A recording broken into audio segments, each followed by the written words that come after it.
Hello and welcome to today's video. My name is Anniken. I design knitting patterns. I teach knitting workshops online and in person, and I sell yarn through my website YarnAddict.co.uk. I also post videos here on YouTube every Thursday at the moment and every other Tuesday at the moment. That may change in the future, but at the moment once a week and twice every other week. So thank you for joining me. I appreciate you being here, whether you're a brand new viewer or a returning viewer. Thank you very much. I appreciate that you're giving me some of your time. Today we're going to talk about my top tips for new knitters. But even if you are not a new knitter, even if you're an experienced knitter, you might find some of my tips useful. So do stick around. And if you're an experienced knitter or if you're a brand new knitter, leave me some of the top tips that you found helpful. Because we can all learn from each other. If you like this video, do give it a thumbs up and do consider subscribing if you haven't already. So I have been knitting for most of my life, for as long as I can remember. I don't actually know how old I was when I learned to knit, and my mum doesn't remember teaching me. I did ask her once, quite a few years ago, you know, how old was I when I learned to knit, and she doesn't remember. She just said, "You've always been knitting." And I was like, well, I'm pretty sure that's not the case. But I think maybe because my mum was such a keen knitter, maybe I just picked up needles and tried to copy her. I have no idea. I don't remember learning to knit. As I've been knitting for a long time, I may not remember what it's like being a brand new knitter, but I have picked up a lot of tips over the years, especially since I've been designing and teaching. I've been teaching a lot of workshops now for 16 years, I think. Not 100% sure when I started, but I do teach a lot of people of varying different skill levels, and just chatting to people and seeing what they find helpful and things like that has helped me a lot in work out what's useful for knitters to know and what you probably don't need to worry about. So today I'm going to share some of my top tips to help you get started on your knitting journey or to help you continue your knitting journey. So one of the things that when I first heard that this was a problem for some knitters, I was a bit like, really? Because it's something that I've been doing since I was a child. So yarn is sometimes sold in balls. So this isn't a brand new ball, but it's a partly used ball, but kind of in balls like that. Some people call those skeins. I call them balls. Knitting terminology can be confusing. And sometimes they are sold in these, which are kind of hanks, which are also often called skeins. So I call this a skein. It's sometimes called hanks, but it's basically like a big loop of yarn. If it's hand dyed, then it's usually sold like this because you have to have it like this in order to hand dye it. Commercial yarn companies will usually wind it into balls that resemble this a bit more, because I think it's probably easier with their machinery and setup. But hand dyers will usually sell their yarn like this, because it's easier, because they have to dye it like this. It's easier for them to do that. I do have a video on what you do with one of these and the equipment you need, which I will link to below, and I will try and link to it at the end of this video as well. So this is a hank or a skein, and it will have one or more of these kind of ties around it, and I would leave those ties in place so you're ready to actually start winding it. So you do need to wind this into a ball. So this is normally twisted up and sold like this. So you do need to wind it into a ball. You can use a ball winder to wind it into a ball, or you can use hang it over a chair. You can get somebody to sit there and hold it for you. So you basically loop the yarn around another person's arms. They stretch their arms out to like tighten the loop of yarn, and then you just start winding. Or you can use a swift and a ball winder. I do have a video on using a swift and a ball winder and the set that I've got at the moment, so I will link to that below and at the end of this video. And you end up with, these are quite small, but you end up with something like this. This is wound on the ball winder and then knitted from. This is the leftovers from a shawl. This is another one that's got a bit messy.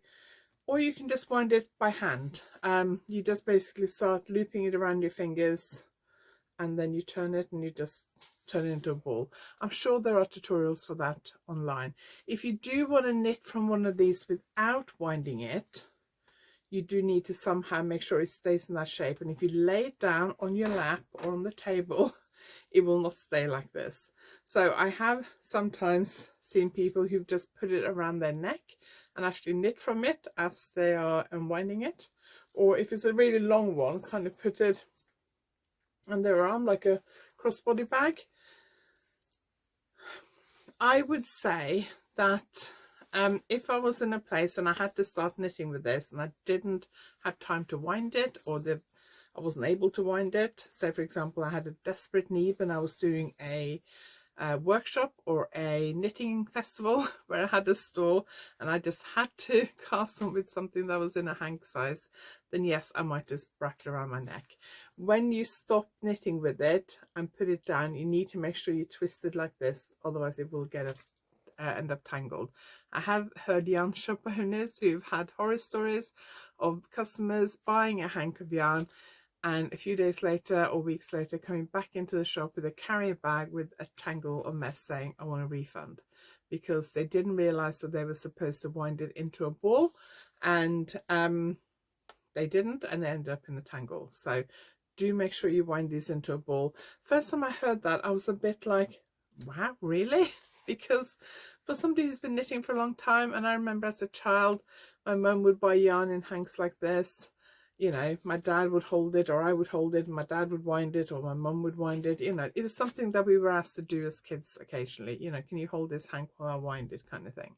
So for me, that was just something I feel like I've always known. But if nobody's ever told you that, if you're brand new to knitting and you suddenly buy one of these and nobody's told you that you need to wind it into a ball, how would you know? Unless you've seen people do it in the past. If you haven't been around knitting before, how would you know? So yes, I do feel slightly guilty for being a bit, how could people do that the first time I heard it? But if you don't know, you don't know. So if you buy a hank, wind it into a ball.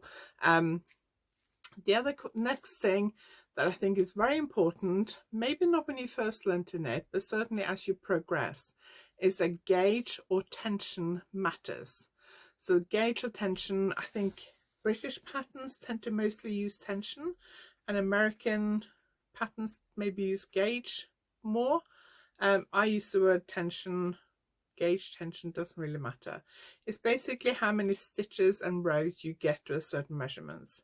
So patterns are usually given the tension in 10 centimeters or 4 inches. So you might say 20 stitches and 30 rows per 10 by 10 centimeters in stocking stitch or in the lace pattern or whatever. And that's important to pay attention to, because if that's what the designer has used to work out the width of the fabric and the length of the fabric and any shaping depending on what it is, then for most things that's important to pay attention to. Now it is especially important if you knit a garment. If you're knitting scarves, shawls, it may be less important, but anything that you want to fit a certain way, that's very, very important, or it may not actually fit. Now, I know knitters, and I'm sure some experienced knitters who watch this can probably agree with me that we all know knitters, and sometimes we may be guilty of that ourselves, that we don't check our tension. I've heard knitters who say, well, I always get tension, I always get gauge. All I will say is that as a designer, I will ignore what the ball band says. So the ball band or the label on the yarn will usually tell you, so here for example it says gauge 24 to 28 stitches equals 4 inches 10 centimeters, and then it says needle size 3 to 3.75 millimeter, 3 to 5 US. I'll come back to needle size later. So if you use that needle size, the company that makes this yarn expects you to get that kind of 24 to 28 stitches per 10 centimeters. It doesn't give you the row gauge on that one, but most patterns will also give you the row gauge. So I don't know how easy it's going to be to see this, but sometimes it has a square drawn. So can you see where there is like a square with squares in it, like a square with lines through it. And it says 10 by 10 centimeters, and then along the bottom it says 22 stitches, and up the side it says 28 stitches. and then next to it has 2 crossed needles, and they say 4mm US 6. So that means that if you were knitting with this yarn, you would, what the manufacturer recommends is that you should get roughly 22 stitches and 28 rows to 10 by 10 centimeters using 4mm needles. Now, as a designer, I don't look at that. I get this yarn, I get some needles out, I start knitting, I knit the swatch, and I measure it, and that's what I use to write my patterns. As a designer, if you don't know your tension, you cannot write a pattern. That's it. So we have to pay attention to tension. If one of my sample knitters knitted and they can't get the same tension as me, then I will usually ask them to knit a tension square and tell me what they get, and then I will write a pattern to their tension. So even if you knit 2 of my patterns and you knit the first one, you think, well, I got gauge on that one, so the next one I'm not going to bother swatching. If it's the same pattern and the same yarn, that's fine. But if it's a different pattern and a different yarn, and you think, I'm not going to bother swatching because every other time I've knitted Anniken's patterns, I get the right tension. Well, that particular pattern might have been knitted by one of my sample knitters who didn't get my tension, and therefore I've written it to their tension, not my tension. So saying I've always got tension is, I mean, it's the kind of comment that makes designers kind of do a massive eye roll, to be perfectly honest. And I know we've probably all been guilty of saying that at times, but it's just, yeah, don't say it, just knit a tension swatch and measure it. I do have a separate video on why tension or gauge matters and how to measure it, so I will link that below the video as well. Learn different cast-ons and cast-offs. As I said, I don't remember learning to knit, but the first cast on I remember doing, the one that I always did when I moved to the UK and before I started teaching, was the long tail cast on. Now there's a couple of different versions of the long tail cast on. There's the what I call the continental method, which means you hold the yarn in your left hand and the needles in your right hand.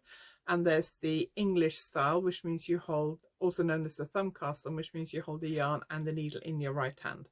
And then you kind of twist one strand with your left hand, so I guess you still use both hands. But there's 2 versions of it and they look identical, but if I have a tutorial for it, which I think I do, I will link it below. But there are lots of other cast-ons. Most people probably learned a knitted cast-on or the cable cast-on. Now lots of people, when I teach, I will say, for some workshops, I will say, right, for this project we're going to use the cable cast on. Do you all know how to do the cable cast on? Who does not know how to use the cable cast on? A few people look just a bit perplexed, like, I don't know. Some people say, no, definitely don't know that. And then I showed them, they went, oh yeah, that's what I do, I just didn't know what it was called. So don't worry if one, you've learned one cast on when you were first taught to knit and you've done that forever, and 2, don't worry if you don't know what your cast on method is called. And sometimes you can have the same cast on method known by different names, which also makes it a bit confusing. I would say that the 2 best all-round cast-ons are probably the long tail cast-on and the cable cast-on. If you do a cast-on called the backward loop cast-on, which basically means you're just making loops and putting them on your needle, you make a loop with the thumb and put it on the needle, you don't knit into it or anything, that is an awful cast on. So if that's the only cast on you know, please learn some other ones. Some patterns will tell you a cast on method to use, and sometimes there's a good reason for that. Sometimes it's just because that's the designer's favorite cast on. So in my patterns, I tend to only tell you what cast on method to use if I think it's a very good reason of why you should use that cast on method. If I don't think it matters, then I will just say cast on 200 stitches or whatever. If there's a very specific reason for using a particular cast on, then I will specify it. I don't like to specify a cast on method when I don't think it makes a huge amount of difference, because I don't want that to stop you knitting. So if I say use the long tail cast on, I mean, all my patterns, almost all my patterns would basically say use the long tail cast on, because that's what I use. I don't know what my sample knitters use. They may use other cast-ons. Their cast-ons look great to me. I've never had a problem with their cast-ons, so I've never asked them what cast-on method they use. But if I was knitting something, say I designed a sweater, and I said use a long tail cast-on, and you picked up that pattern and you used a long tail cast-on, oh, I don't know that, and you think, oh, I don't want to knit that then. Or you have tried to learn it and you find it difficult to learn. The way I do the long tail cast on, especially, it can be a bit difficult to learn. It's a little bit more complicated, but especially if you've got problems with your hands, like your hands are stiff, you've got arthritis maybe, then it can be difficult if you have to cast on a lot of stitches. So the only time I will specify a cast on if there's a very specific reason for that, like for example a very stretchy cast on, or a provisional cast on. Provisional cast on is when you cast on a row of stitches, but you actually have live stitches. So normally you cast on, and it's like a solid edge. Hang on, just grab some knitting here. This is the cast off, but that's okay. But it's like a solid edge. But for provisional cast on, these stitches would be live here, so you can knit in both directions. That's usually the only time I specify a cast on, and even then I say use a provisional cast on, and then I usually link to my favorite provisional cast on, which is the invisible cast on, which I will link below this video.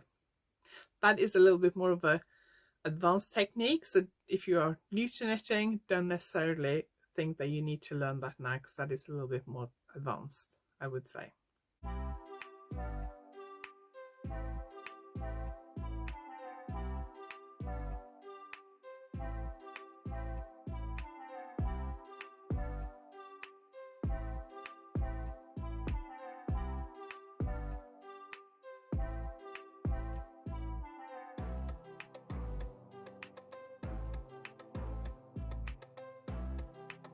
So what should you start with when you learn to knit? If you remember learning to knit, I bet you probably started with a scarf.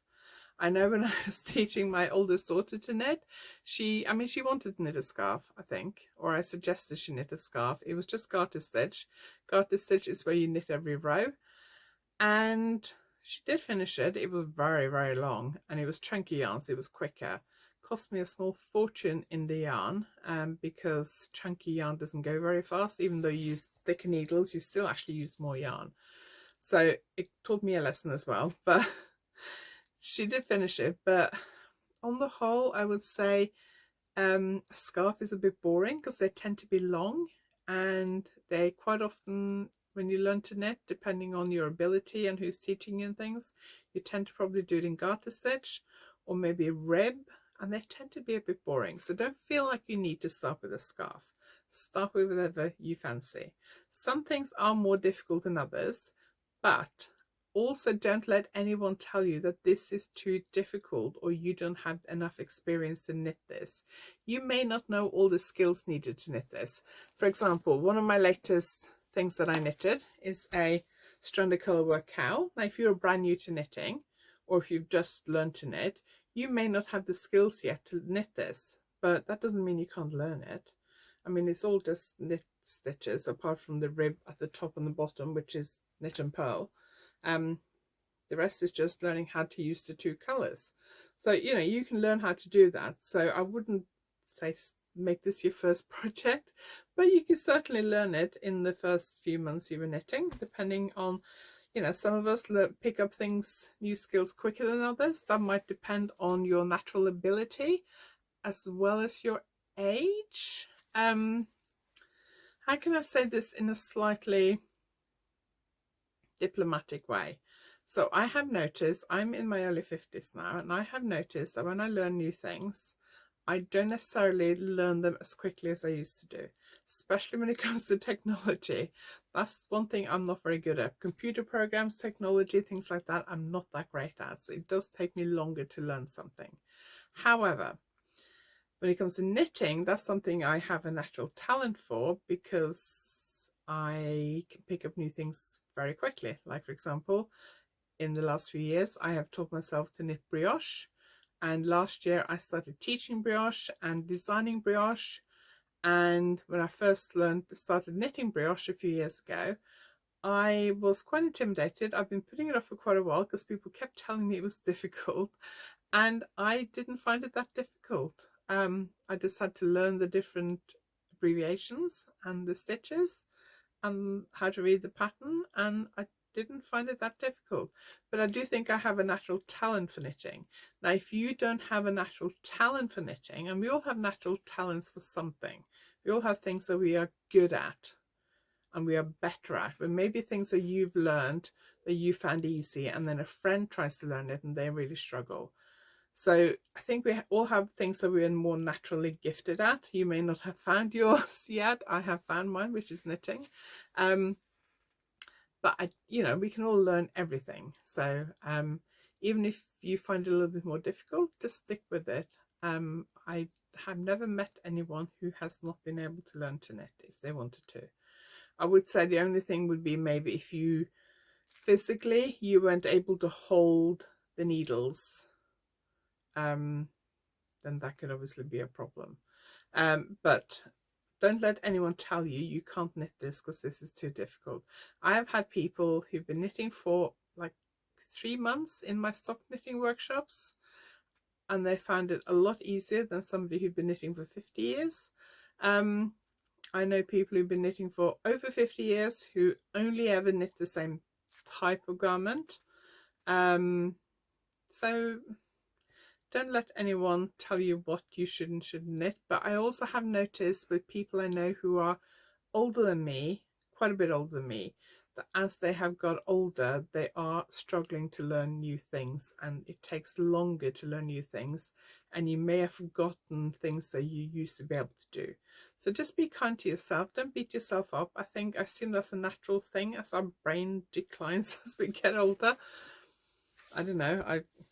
I'm trying not to sound judgmental because I am in my early 50s and old age is galloping at me rather speedily at the moment. So just be patient, be kind to yourself, don't beat yourself up. You will get there. If you need to find a good teacher to teach you, check out my workshops on my website and my online courses if you need any help. Okay, try and put some effort into improving your skills. So it doesn't matter how long you've been knitting, whether you're brand new or whether you've been knitting for 70 years, none of us know everything. I mean, I've been knitting for a long time and I've been doing it professionally now for over 15 years. I don't know everything. I'm still learning new things. There are still techniques I don't know. There are still techniques that I can improve on. So do, if you want to, I mean, if you ever only want to knit garter stitch scarves, that's fine. But if you feel like maybe you see other people in the knitting group you go to or online knit fancy things that you don't think you can do, see if you can get on a workshop or get someone to show you or teach you. People in knitting groups, if you can get to an in-person one, people are usually really helpful and happy to help you, or get on a workshop, online course, whatever, and give it a go. You never know, you might learn something new, and it might be your new passion, if you like. When it comes to materials, I would say use the best quality yarn and needles that you can afford. Good quality doesn't necessarily mean it has to be the most expensive. For example, when it comes to needles, Knitpro, which are called Knitter's Pride in the US, do some very nice needles, but they're not too expensive. They are expensive than the cheapest ones that your local yarn shop will probably stock. I think when it comes to needles, especially if you're going for circular needles, I think it is important to get some good quality. I've had so many people turn up at my workshops, especially when I've asked them to bring circular needles, and they've brought needles that are just awful. And usually what ends up happening is that partway through the workshop, and I've had enough of seeing them struggle, I offer them the use of one of my needles because I always bring spares, and most of the time they end up buying a new pair of circular needles. If that was some old needles that somebody gave them, then that's fine. But if they'd bought those needles because they didn't want to buy the more expensive ones, then that may be a false economy. So I'm not going to name too many brands here of the ones I don't think are any good. But be careful with cheap needles. I think for a budget brand, I think Knitter's Pride or Knit Pro in Europe is one of the best, because their needles are reasonable quality, they're well made, and they're not too expensive. And also, if you use a lot of different needle sizes, it really is worth getting an interchangeable set. If you don't know what they are, I have a separate video on interchangeable needle sets and circular needles, how to knit with circular needles, and then I have reviews of different circular needle brands, so I will link to that below. So I'm not going to go into a lot of details about needles here, because I go into that a lot. I mainly use circular needles. In fact, I only use circular needles. I have some straight ones that I use for workshops if I need to, but I only use circular needles for my own personal knitting. You can knit back and forth, you can knit flat on circular needles. The advantage with them, and especially if you buy the interchangeable ones means that the cable and the needle tips are separate, so you can screw them on and off. So I can have one cable that's 80 centimeters long, and I can have a set of 4mm tips, 3.5mm tips, 5mm tips, and they will both fit on that same cable. So I do think that makes it easier, so do look into buying the interchangeable set if you think that's something you would like. When it comes to yarn, I know it's tempting when you're learning to start with the cheapest acrylic you can get your hands on. Personally, I do think there are times when acrylic is good. Personally, I really don't enjoy knitting with acrylic. I tried doing a crochet blanket with acrylic yarn recently, and I ended up giving up and giving it to my daughter because I just wasn't enjoying it. I think pure wool is the best yarn to knit with. It can be superwash wool, that's fine, and it can be cheap wool, but I think wool is good because it has a bit of springiness to it, so it makes your stitches look more even, and it's a good all-round yarn to knit with. And environmentally friendly, I think it's probably better than acrylic. I don't want to get into the whole environmentally friendly ethical thing of different yarns, because that's a big topic that I'm not an expert in, but I normally, for most of my workshops, I recommend that people bring a wool or a wool blend yarn, because your stitches tend to look more even. There are other things that make your stitches look even, or more even or less even, and that is how many plies or how many strands of yarn are actually twisted together, but I don't want to go into all that now. But don't feel like you just have to buy like the cheapest yarn you can get in a supermarket or I don't know, whatever cheap brand. They may be good, and I appreciate that not everyone can afford that. Maybe all that some people can afford, and that's fine. But if you can afford something slightly better, then do that.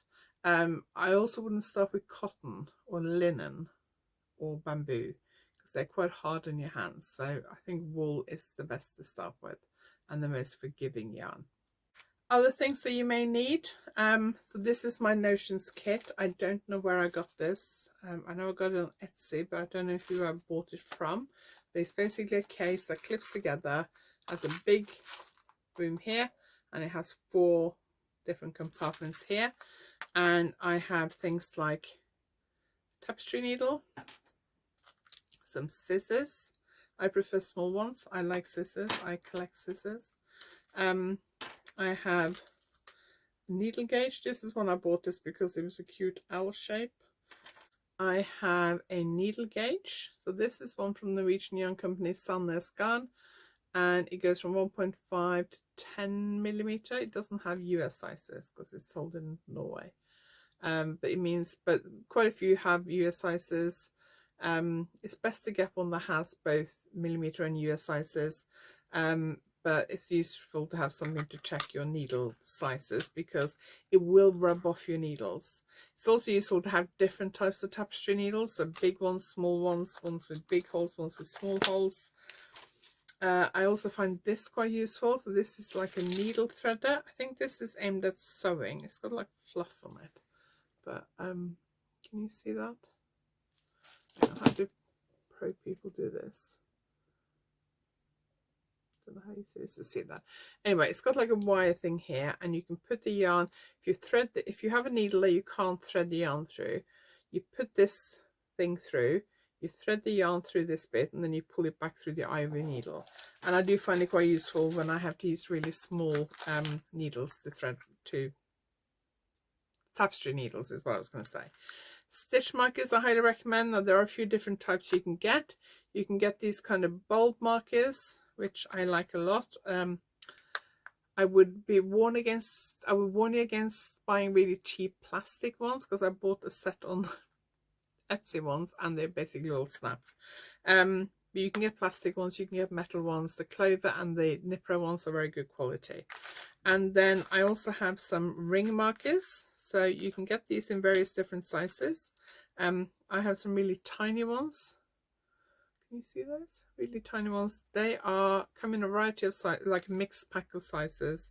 Not the mixed pack of, those come in a mixed pack of colors, and they're from Coconuts, which is an American brand. Then I got some slightly bigger ones with like a bead on them. They're just like a metal ring with a bead on it. Various people do those. And then I also have some fancy ones that I've got like a bigger loop that are handmade. Got some of these that are handmade. Ooh. Now, one word of warning against like fancy handmade ones is that they can sometimes, hang on, I'm just going to try and get one out of here. They can sometimes be a bit awkward to use. I also got things that are different shapes, like these hexagon ones. And I got some of these beaded ones. These have like a lobster claw type thing, I think these are called, which open. These are really useful if you crochet as well. So there are different stitch markers. The ones I would recommend getting to start with are some of this type, the bulb or padlock stitch markers. They look a bit like that. You can get them in plastic or metal, doesn't matter. And some just basic ring ones, like this type. There's some ring ones. You can get the plastic ones. The Pro, Clover do them. Doesn't really matter, but those are the ones that I recommend using. They will see you through most things. So I would definitely recommend getting some stitch markers. You would also probably want to get something like a row counter. You will quite often need to keep track of your rows when you're knitting. I use a row counter. I forgot to bring one upstairs with me. But there are different types on the market. I use the little green ones called Catcher from Clover, and I find those really good. Nipro do them. Have I got my Nipro one here? No, I don't. It's downstairs. You can get fancy ones. I've got this like beaded one, which I like that, which I cannot remember how to use, but it's very pretty. But I can't remember how to use it, so I don't. The other thing I recommend getting, which isn't necessarily essential, is some kind of stitch holder. Now you can get these quite metal ones that kind of look like giant safety pins, and you can use safety pins, big safety pins as well. Be a bit careful about if it has like a swirly bit on the end. Make sure it's got like an open end so your yarn doesn't get caught. A new thing that's become very popular more recently is these things. These are basically, I see them called different things. I saw somebody call them barber cords the other day. I've heard them called try-on tubing. I don't really know what they're called. I call them stitch holder cords or stitch holder tubes. They're basically a hollow tube. Let me just grab some knitting needles. This is one of my set of straight needles I don't use. You can basically shove them onto the end of your knitting needle, but it's a circular or straight needle, doesn't matter. Then you pull the stitches from your knitting needle onto this cord. Be careful as you pull them over here, because if you pull a bit too hard, that's really stuck. This can come off, although I had to pull quite hard there. So make sure you pull this on properly, and make sure you go carefully across, because there's a little bit of a ridge there. So when you're going from the needle onto this cord, your stitches will catch on this kind of little bit of a ridge here from where the cord is attached. So just be very careful and don't panic if you accidentally pull it off. When you go back again, when you want to put them back on your knitting needle, they slide back onto the needle much quicker and easier, I've found.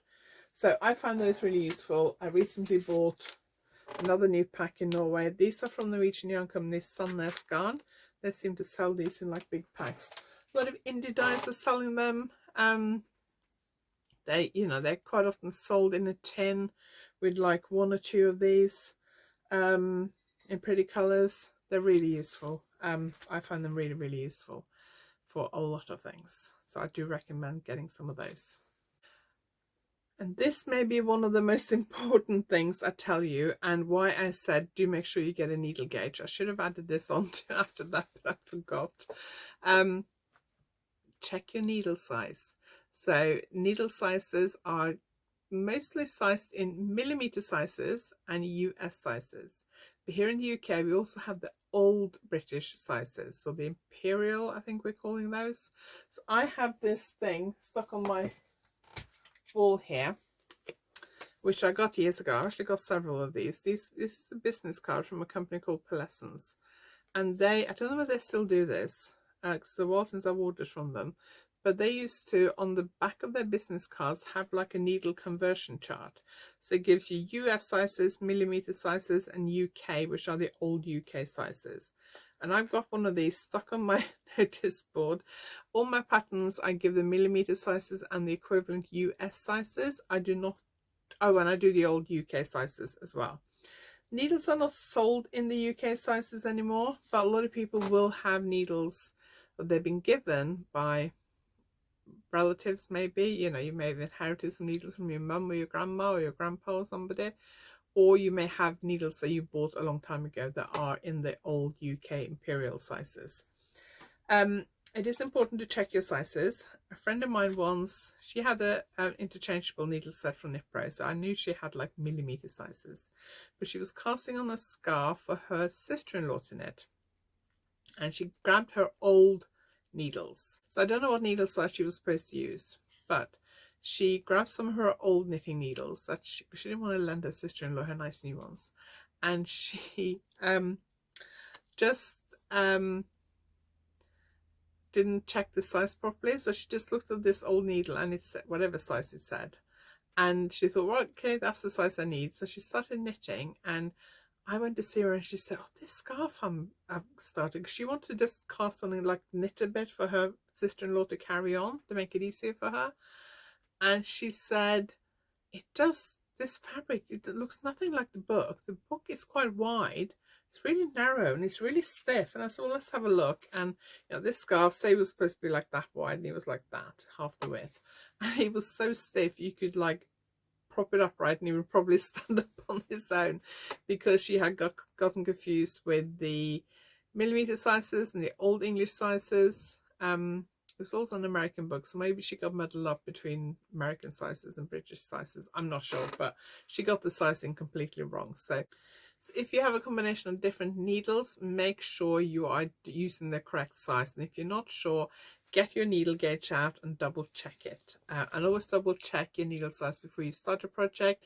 Don't think, oh, well, I used 4mm for my last project, this is the needle I used for that, I'll use that. Always double check it. Also, that brings me to just one little point, which isn't really part of this video, but I think I'll mention it anyway. And that is, if you've inherited loads of needles, or if you bought loads of needles many, many years ago, and you now have discovered interchangeable needles, fancy needles, nicer needles, but you have this big collection of old needles that you feel guilty about. So you think, I shouldn't be buying new needles because I have like 100 of old ones.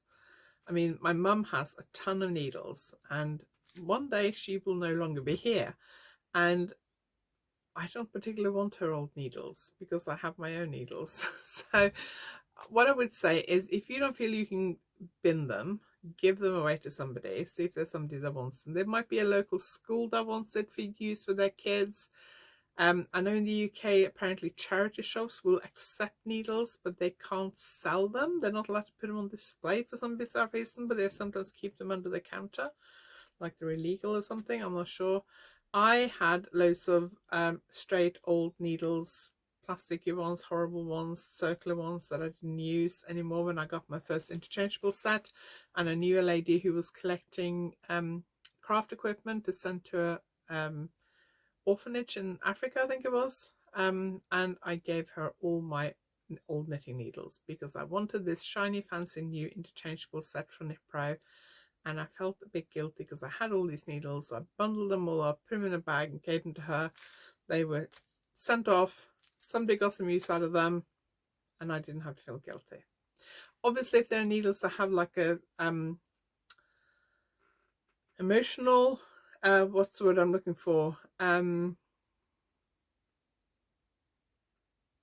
If there are needles that have like an emotional, like you're attached in some way, like they were your grandmother's or your mum or your aunt or your grandfather or your uncle or whoever, if they have like some kind of reason like that for why you want to hang on to it, then by all means hang on to them. Put them somewhere safe.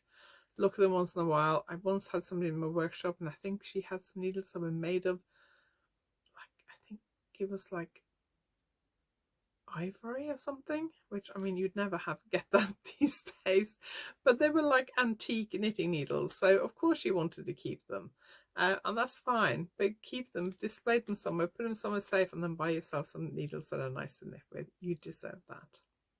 Anyway, that's it for this video. It's turned out to be quite a long video because I do talk a lot, so I hope you don't mind. Thank you very much if you've listened all the way to the end. I really appreciate it. If you're a brand new knitter or a newish knitter, tell me what advice you've been given so far that was most helpful to you. And if you are a more experienced knitter, you've been knitting for a long time, tell me what advice you were given when you started to knit, if you remember, that you found really useful, or what you would advise a new knitter to do now with the experience you have. Just realised, because I've just glanced at my notes, and I realised that one thing I didn't mention is write it down. Keep notes. Get a little notebook, little A6 notebook, tiny notebook, big notebook. Keep notes on your phone, whatever, but write it down. You will not remember it. I hope it's not just me who won't remember it, but you will not remember it. You're unlikely to remember it. Write down anything, changes that you make, that you need to, anything that you may need to refer back to or remember, write it down. Don't be careful about writing things on the pattern because you may lose it. I would, if I bought a print pattern, I would get it photocopied and knit from the photocopy and put the original somewhere safe. If you buy PDF, you can print it off again. But print copies tend to get really scrappy and tacky and yucky after a while. They get, you know, and writing notes on them, you get to the point where you haven't got a clue what you've written and you can't read anything. So keep a notebook with your knitting and write it down, because you will not remember unless you've got much better memory than me. That is, and have someone where you put, so either have something on the notes app on your phone and you always put it in there, or keep a notebook. Try and keep it in the same place, because then you know where to look for it. I use the I think it's called Google Keep app on my phone and the Samsung Notes app on my phone. That's where I tend to put things. The Samsung Notes app for things I want to keep for a long time, and the Google Keep app for more short-term things. And then I know I can always refer back to it. So yeah, those are my top tips for new or experienced knitters. Let me know what you found most useful, and any tips that you have. And I do apologize for this video being so long. Thank you for sitting through the whole thing. If you have, I really appreciate it. If you like this video, give it a thumbs up, and if you haven't subscribed yet, please consider subscribing, and I will see you next time. Thank you for watching.